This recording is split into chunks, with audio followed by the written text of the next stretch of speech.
नमस्कार, आप देख रहे हैं एनबीटी ऑनलाइन और आपके साथ मैं हूं धर्मेंद्र। 16 मई 2014 सुबह तकरीबन 7:30 बजे का वक्त और यूपी के मुजफ्फरनगर का कुपड़ा गांव। तड़के 5 बजे की नमाज अता कर नमाजी अपने घरों को लौट रहे थे। सूरज चढ़ आया था और मौसम में उमस भर चुकी थी। तभी एक घर के आंगन से चीख सुनाई देती। गली के नुक्कड़ पर खड़े लोग उस चीख की आवाज की तरफ दौड़ पड़ते हैं।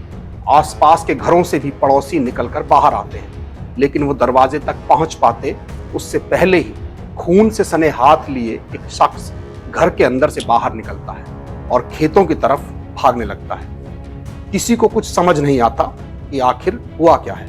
कुछ निगाहें घर की तरफ और कुछ उस भागते हुए शख्स को देख रही थी।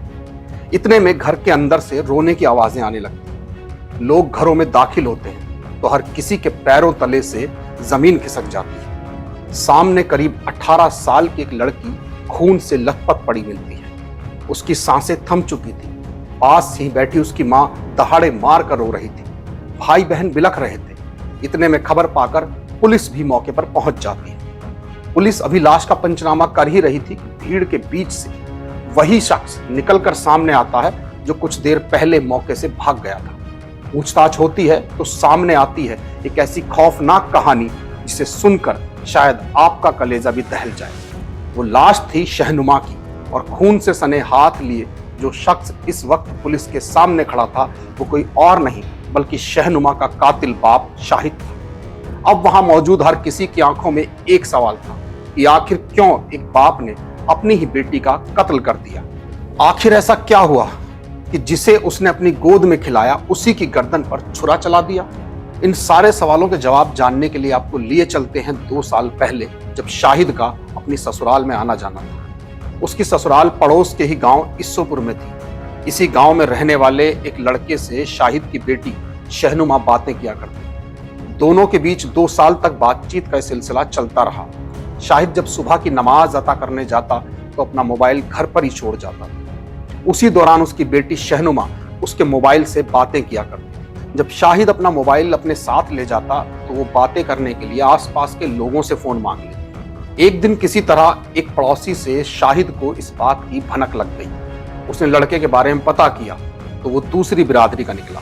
शाहिद ने अपनी बेटी से उस लड़के से बातें करने के लिए मना किया। कई दिनों तक बाप बेटी के बीच समझाने बुझाने का यह सिलसिला चलता रहा, लेकिन वो नहीं मानी, बल्कि पिछले 3 दिनों से उस लड़के से उसकी बेटी कुछ ज्यादा ही बातें करने लगी। काम से लौटकर शाहिद शाम को घर आता तो उसके बाकी बच्चे बेटी के बारे में उसे बता देते। ये सब सुनकर शाहिद का खून खौल उठता था। शुक्रवार को शाहिद गांव की मस्जिद में सुबह की नमाज अता करने के लिए गया।